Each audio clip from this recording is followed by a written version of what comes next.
हिमाचल प्रदेश सरकार में कृषि मंत्री चौधरी चंद्र कुमार ने कहा कि सरकार प्राकृतिक खेती की दिशा में आगे बढ़ रही है। इससे पहले प्राकृतिक खेती के नाम पर प्रदेश में केवल संगोष्ठियों का काम होता रहा, जमीनी स्तर पर इसका कोई असर नजर नहीं आया। उन्होंने कहा कि ऑर्गेनिक खेती की वजह से ही देश में उत्पादकता बढ़ी है। उन्होंने कहा कि भारत सरकार और प्रदेश सरकार से किसानों को सब्सिडी मिलती रहेगी। पोली हाउस की सब्सिडी केंद्र सरकार ने कम कर दी है, लेकिन प्रदेश सरकार इस पर सब्सिडी जारी रखेगी। अब बिंदल साहब जो है उसका पता नहीं क्या वर्षन है और वो किस आधार के ऊपर जो है वो बोल रहा है। जो फैसला लिया गया है वो इसलिए लिया गया है कि मैंने कई बार कहा है कि प्राकृतिक खेती जो है कोई नया कंसेप्ट नहीं है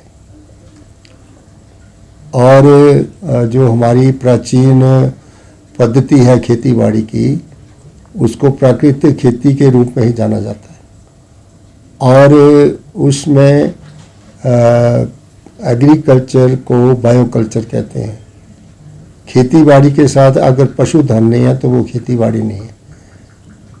एग्रीकल्चर इज ए बायोकल्चर और खेती बाड़ी का ढांचा जो है वो हमारा शुरू से ही बायोकल्चर के साथ रहा है, क्योंकि अब खेतीबाड़ी के ढांचे में काफ़ी परिवर्तन आ गया है। खेतीबाड़ी मैकेनाइज्ड हो गई है और लोगों ने पशुधन रखना बंद कर दिया है। बहुत से पशु आज सड़कों के ऊपर घूम रहे हैं और हमने जो है वो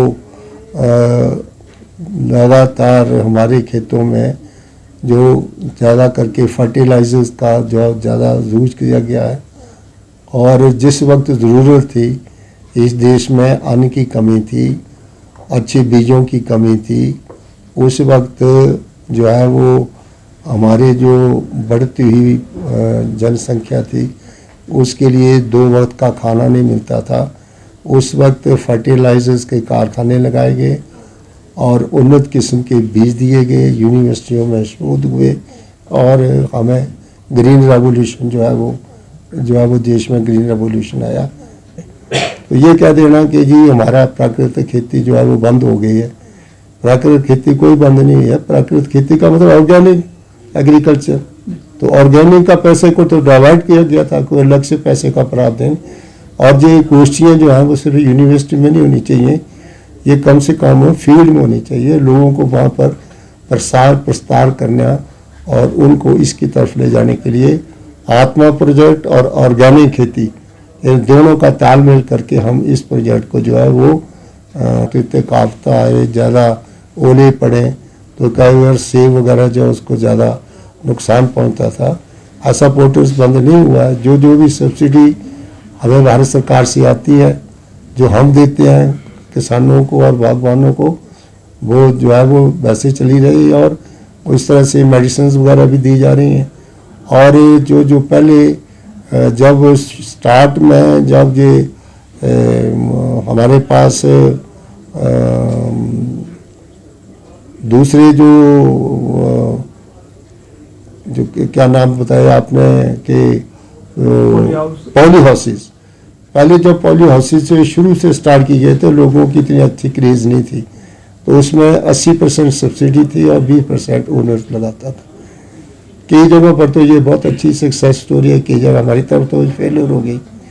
और पॉली हाउसेस जो हैं आज भी उनकी सब्सिडी भारत सरकार ने कम कर दी है और हम अब भी जहाँ भी इतने हमारे पास पैसा होता है उससे लोगों को हम पॉली हाउसेस लगाने के लिए जो है पैसा देते हैं ताकि वो अपनी नर्सरियाँ उसमें तैयार कर सकें और समय से पहले जो है उस नर्सरी को तैयार करके खेतों में उसको रोप करके अपनी जो है वो इनकम पैदा कर सके। अभी मैं लाहौर में गया था, उनकी लोगों की डिमांड है कि पॉली हाउस हमें इसलिए भी सर्दियों में बहुत ज़रूरी है कि हम नर्सरियाँ रीज करना चाहते हैं, तो वो सब्सिडी हमने बंद नहीं की।